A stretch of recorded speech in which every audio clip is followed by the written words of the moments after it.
Hey, fourth grade, we are continuing with Mrs. Frisby and the Rats of NIMH today. We will be reading chapters 21 and 22, but just to recap what happened before, Mrs. Frisby is continuing to learn about what happened with the rats. They went to the Boniface estate and lived there for quite a few months and read a whole bunch of books in that farmhouse where the couple was on their honeymoon.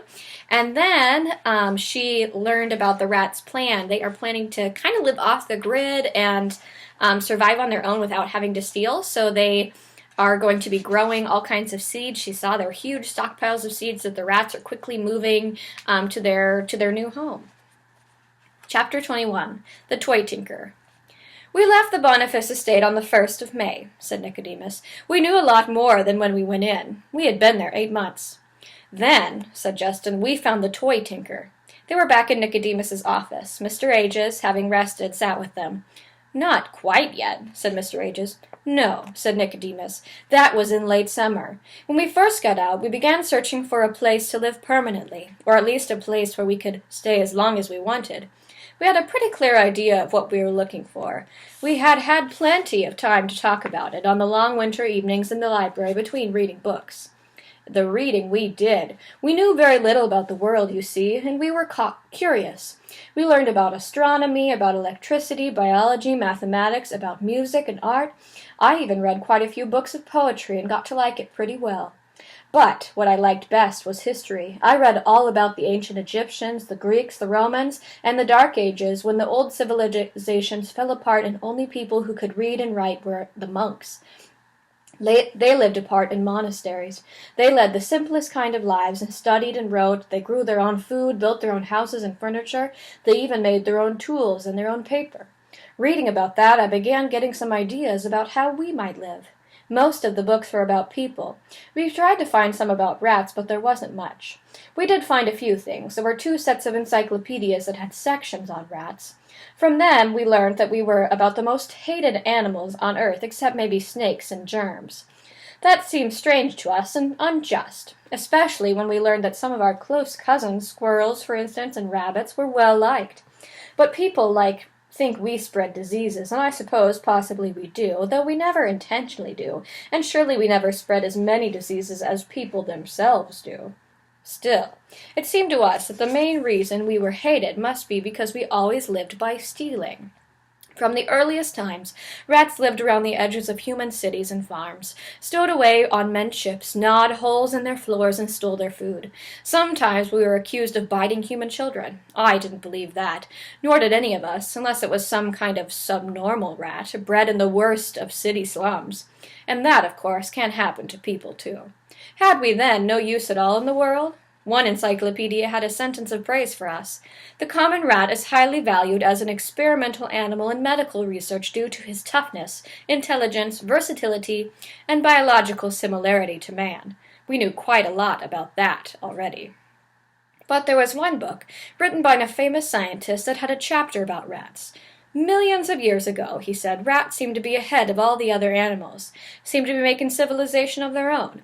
They were well organized and built quite complicated villages in the fields. Their descendants today are the rats known as prairie dogs. But somehow it didn't work out. The scientists thought it might be because rats' lives were too easy. While the other animals, especially the monkeys, were living in the woods and getting tougher and smarter, the prairie dogs grew soft and lazy and made no more progress. Eventually, the monkeys came out of the woods, walking on their hind legs, and took over the prairies and almost everything else. It was then that the rats were driven to become scavengers and thieves, living on the fringes of the world run by men. Still, it was interesting to us that for a while, at least, the rats had been ahead. We wondered. If they had stayed ahead, if they had gone on and developed a real rat civilization, what would it have been like? Would rats, too, have shed their tails and learned to walk direct? Would they have made tools? Probably, though we thought not so soon and not so many. A rat has a natural set of tools that monkeys lack, sharp-pointed teeth that never stop growing. Consider what the beavers can build with no tools but their rotten teeth. Surely rats would have developed reading and writing, judging by the way we took to it. But what about machines? What about cars and airplanes? Maybe not airplanes. After all, monkeys living in trees must have a need to fly, must have envied the birds around them. Rats may not have had that instinct. In the same way, a rat civilization would probably never have built skyscrapers since rats prefer to live underground. But think of the endless subways below subways they would have had. We thought and talked quite a bit about this, and we realized that a rat civilization, if one ever did grow up, would not necessarily turn out to be anything at all like a human civilization. The fact was, after 8 months in the Boniface estate, none of us was sorry to move out of it. It had given us shelter, free food, and education, but we were never really comfortable there. Everything in it was designed for animals who looked, moved, and thought differently from the way we did, although it was above ground, and that never quite felt natural to us. So when we left, we decided that our new home should be underground, preferably, if we could find it, a cave. But where? We thought hard and studied maps and atlases where there were plenty of those to study. Finally, we reached some conclusions. To find a cave, we would have to go where there were mountains. There aren't many caves in flatlands. And for food, we would have to be near a town or, better, a farm. We would have wanted to find a farm, preferably a big one, with a big barn, silos full of grain, near the mountains. We studied the maps some more, and it was Jenner, I think, who spotted this area as a good place to look. On the map, a big part of it was covered with contour lines that showed mountains, and across these were written the words, Thorn Mountains National Forest. Beneath that, in smaller letters, was Protected Wilderness Preserve. Bordering this, where the mountains turned to foothills, the map showed rolling country with quite a few roads, but hardly any towns, which we thought ought to mean farmland. We were right, as of course you know now. It took us 2 months of steady traveling to get to the Thorn Mountain National Forest, but we found it. We're under the edge of it right now. And there's plenty of caves, most of them never visited by people, because people aren't allowed to drive into the wilderness preserve. There aren't any roads in the forest, but only a few jeep trails used by rangers, and airplanes are not permitted to fly over it. We looked at a lot of caves, some big, some small, some dry, but mostly damp. Before we chose this cave and this farm, however, we found the toy tinker. It began a sort of sad thing. We found an old man lying in the woods one morning, near one of the jeep trails not far from here. He was dead. We don't know what he died of. I guess it must have been a heart attack. He was dressed in a black suit, old-fashioned in style, but neat, not ragged. His hair was white, his face looked gentle. I wonder who he was and where he was going, Justin said. Whoever he was, Jenner said, he wasn't supposed to be in here at all. We ought to bury him, I said. So we did, but not by digging a grave, but by covering him with a high mound of leaves and stones and twigs and earth. It was in gathering material for this mound that Justin made a second discovery. He was in the back bushes out of sight. "Look here," he called. "I found a truck." It was a very ancient truck, with a small round hood, but it had been lovingly polished and was wonderfully shiny. The body, of which was square and large, had been rebuilt and painted red and gold. It had little windows with white curtains, and between them, lettered in gold, was the sign, The Toy Tinkerer. Toys, repairs, hobby kits, model sets, electrical toys, all work guaranteed. Obviously, the truck had belonged to the old man. He was a peddler, a mender of toys, the red and gold wagon his shop and his home. He had driven into the woods to camp for the night. It was against the law, of course, so he had concealed the truck behind some of the bushes, off the trail, under a big beech tree. We could see that he had made a campfire, carefully surrounding it with stones and clearing away the brush so he would not set the woods afire. Beyond the beech tree, a narrow brook flowed. It was a peaceful spot.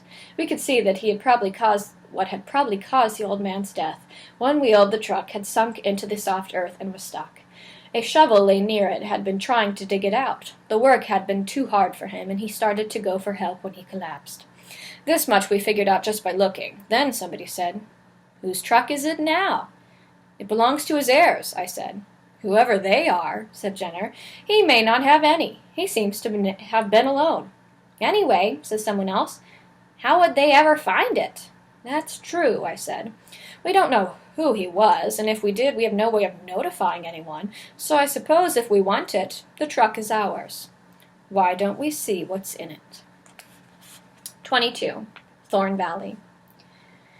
"It might have been easier to tell what wasn't in it," Nicodemus continued. "That truck was as roomy as a small bus, and the old man hadn't wasted a square foot of it. Not that it was cluttered. On the contrary, everything was neatly in place on its shelf, or hook, or in its cabinet. It took us a while to understand what a treasure we had found. The truck contained, as you might expect, a big stock of toys.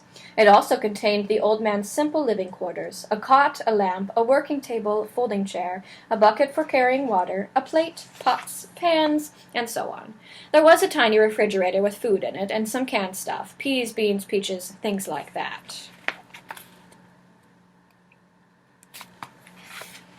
Most of the toys, we thought at first, we had no particular use for. There were toy automobiles, trucks, windmills, merry-go-rounds, airplanes, boats, and lots of others, mostly run on batteries. It was entertaining to look at them. Some of them were even tried out, for a while on the floor like it was Christmas morning. We tired of that and explored farther into the truck. Up near the front, we found several large cardboard boxes, and when we opened them, we found that they were full of electric motors of an assorted size, replacement engines for broken or worn-out toys. There were dozens of them, ranging from very small, no bigger than a spool of thread, up to some heavy, so heavy we could hardly move them. Then, next to these, we found the real treasure, the old man's tools. They were neatly arranged in shining rows inside a steel cabinet as big as a trunk. They were screwdrivers, saws, hammers, clamps, vices, wrenches, pliers. There were welding tools, soldering irons, and electric drills. All the beauty of it was, since they were designed for working on toys, they were nearly all miniature, easily small enough for us to handle. Yet they themselves were not toys. They were made of the finest tempered steel, like the tools of a watchmaker or a dentist. It was Arthur who said it first. "Do you realize what we've got here? We could open our machine shop with these tools and these motors. We could make anything we wanted." "We could," said Jenner, "except you've forgotten one thing." "What's that?" "We have no electricity. The old man couldn't have run these tools off batteries. The small toy motors, yes, but not the real ones, not the power tools. He had to plug into a house current to use these. See, there's his extension cord on the wall." There was a long coil of heavy black cable hanging from a hook on the wall. It had a plug on one end and a socket on the other. Now another rat spoke up, a rat named Sullivan. He was a great friend of Arthur's, and like him, had a particular interest in engines and electricity. "Maybe," he said, "we could plug into a house current, too." "How?" I said. "Who'd let us?" "Do you remember that cave we looked into the other day, the one we decided was too close to the farmhouse?" That was the beginning of it. In the end, you've seen yourself. He was speaking of the cave you saw today. We all trooped back to it, examined it more carefully. It was too close, or at least closer than we had planned to live to a human habitation. But then we saw the huge rose bush near the tractor shed, where, with quite a lot of digging, we could put a concealed entrance. But most important, we noticed that there was an electric light in the tractor shed. Mr. Fitzgibbon had an underground power cable leading out from it to his shed. We dug a tunnel to it and tapped it, and we've had electricity, all the electricity we've needed. Near it ran a water pipe. We tapped that too, and we had running water. Then, a few at a time, we moved the tools and the motors from the toy tinker's truck to the cave. We got nearly all of them before the truck disappeared. We went back one day, and it was gone. Only the hole remained, where its tire had been stuck. The forest rangers must have found it and hauled it away, but they never discovered or disturbed the mound where the old man lay buried.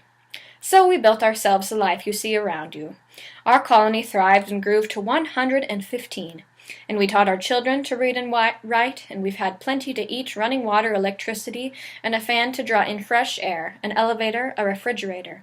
Deep underground, our home stayed warm in winter and cool in summer. It was comfortable, almost luxurious existence. And yet all was not well. After the first burst of energy, the moving in of the machines, and the digging of the tunnels and rooms, after that was done, a feeling of discontent settled upon us like a creeping disease. We were reluctant to admit it at first. We tried to ignore the feeling or to fight it off by building more things, bigger rooms, fancier furniture, carpeted hallways, things we did not really need. I was reminded of a story I had read at the Boniface estate when I was looking for things written about rats. It was about a woman in a small town who bought a vacuum cleaner. Her name was Mrs. Jones, and up until then, she, like all of her neighbors, had kept her house spotlessly clean, using only a broom and a mop. But the vacuum cleaner did it faster and better, and soon Mrs. Jones was the envy of all of the other housewives in the town. So they bought vacuum cleaners too. The vacuum cleaner business was so brisk, in fact, that the company had made them opened a branch factory in the town. The factory used a lot of electricity, and of course, so did the women with their vacuum cleaners, so the local electric power company had to put up a big new plant to keep them all running. In its furnaces, the power plant burned coal, and out of its chimneys black smoke poured all day and night, blanketing the town with soot and making all the floors dirtier than ever. Still, by working twice as hard and twice as long, the women of the town were able to keep their floors almost as clean as they had before Mrs. Jones ever bought the vacuum cleaner in the first place. The story was part of a book of essays, and the reason I read it so eagerly was that it was called The Rat Race, which I learned means a race where no matter how fast you run, you don't get anywhere. But there was nothing in the book about rats. And I felt bad about the title because I thought it wasn't a rat race at all. It was a people race, and no sensible rat would ever do anything so foolish. And yet here we are, rats getting caught up in something a lot like a people race, and for no good reason. And the worst thing about even with our make work projects, we didn't really have enough to do. Our life was too easy, and I thought of what the scientists had written about our prairie dog ancestors, and I was worried. So were many of the others. We called a meeting indeed. A whole series of meetings, extended over more than a year. We talked and argued and considered and remembered our evenings in the library at the Boniface estate, when we had wondered what a rat civilization would be like. Oddly enough, Jenner, my old and best friend, took little part in these discussions. He remained rather glumly silent and seemed disinterested, but most of the others felt as I did, and slowly things became clear. We saw our problem, and we figured it out, as well as we could, what to do about them. First, we realized that finding the toy tinkerer's truck, which had seemed like such an enormous stroke of luck, had in fact led us into the very trap we should have avoided. As a result, we were now stealing more than ever before, not only food, but electricity and water. Even the air we breathed in was drawn in by a stolen fan, run by a stolen current. It was this, of course, that made our life so easy that it seemed pointless. We did not have enough work to do because of a thief's life we had always based on someone else's work. Second, there was always the fear in the back of our minds that we might get caught, or perhaps not caught. We took precautions against it, so much as found out. Mr. Fitzgibbons was surely aware that some of his crops were being removed, and as our group grew larger, we'd have to take more and more. Already he had begun lining some of his grain bins with metal sheet, and that didn't bother us particularly because we knew how to get the doors open. But suppose he should take to locking them. We could cut through the locks, of course, even though through the metal sheet walls we have the tools for that. But it would be a dead giveaway. What would Mr. Fitzgibbon think about rats who could cut through metal? All these things we worried about and talked about and puzzled over, but we could not find any easy answer, because there was none. There was, however, a hard answer. I began taking long walks into the forest. I had an idea in the back of my head. Sometimes I went alone, sometimes with others. One day in particular, I went with Jenner. I had not told him yet of my idea, nor did I on the morning we set out, but merely proposed a direction. We took along enough food for lunch, and I remember it was an autumn day, bright and cool. The leaves made a rustling sound when the wind blew, and some of them were turning yellow.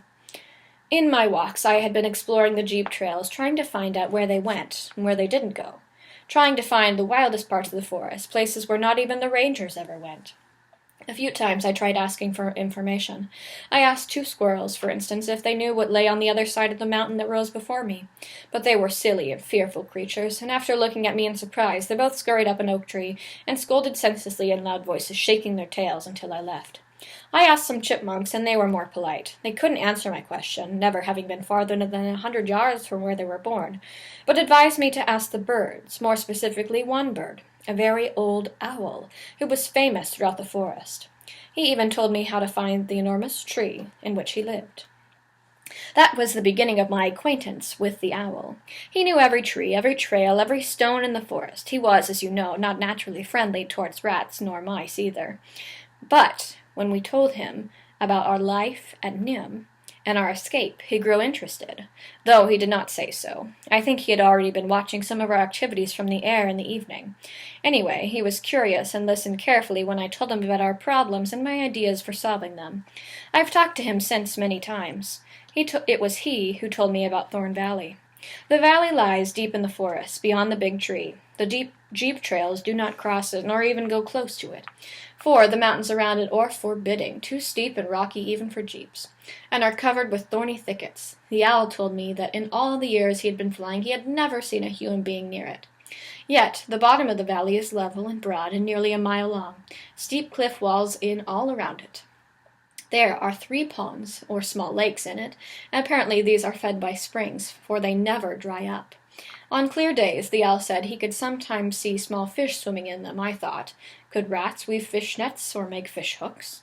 It was this valley I was looking for the day I set out with Jenner. I had a careful direction from the owl, yet it took us half a day, moving briskly, to reach the base of the mountain.